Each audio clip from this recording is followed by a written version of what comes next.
The pager bombings were deadly. They will have implications far beyond Lebanon and West Asia. And while investigations will go on as to who carried out these attacks, all fingers point to Israel, and particularly to something called Unit 8200.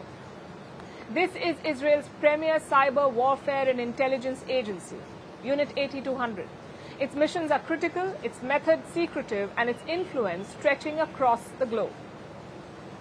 Our next report looks at how this unit functions, how they carry out such operations, and how they manage to pull off this particular attack on the Hezbollah.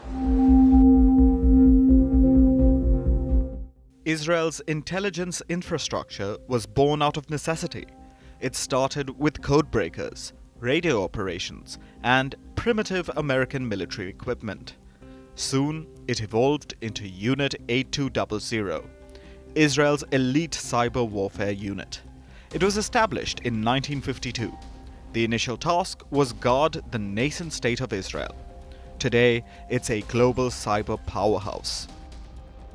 In Hebrew, it's known as Shmone Matayim, but the world knows it as Unit 8200. It's the largest unit within the IDF, that's the Israeli Defense Forces, often comparable to America's National Security Agency, or even the UK's Government Communications Headquarters. Basically, it's the heart of Israel's intelligence. As technology advanced, so did the capabilities of this unit.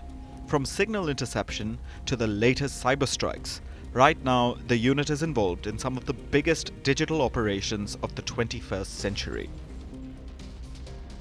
The unit is primarily staffed by 18 to 21-year-olds. They're scouted early, often just after high school, through an IDF screening process.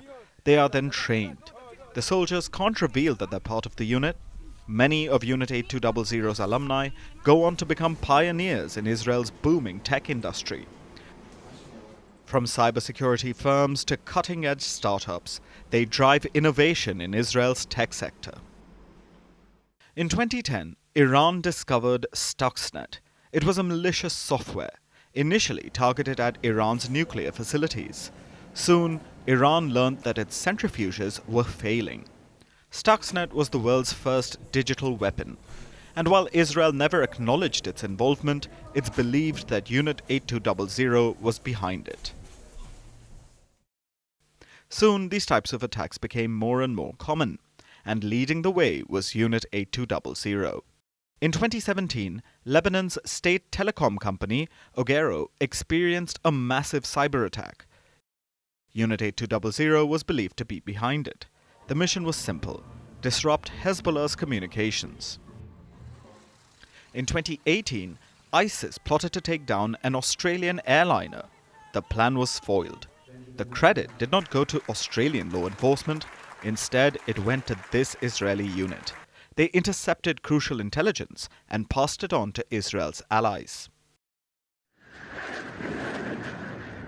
But no intelligence unit is infallible, and Unit 8200 has seen its fair share of failures. The biggest was the October 7th attack. Its inability to foresee and prevent the Hamas attack resulted in a shake-up. The unit's commander resigned. Then there have been other controversies. In 2014, 43 reservists took a bold step to publish an open letter.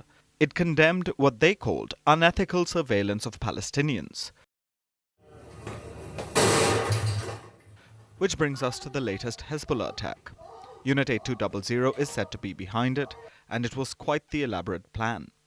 Reports suggest that they built shell companies, so they didn't just rig the devices. Israeli intelligence, in fact, manufactured them. It was an intelligence operation like no other.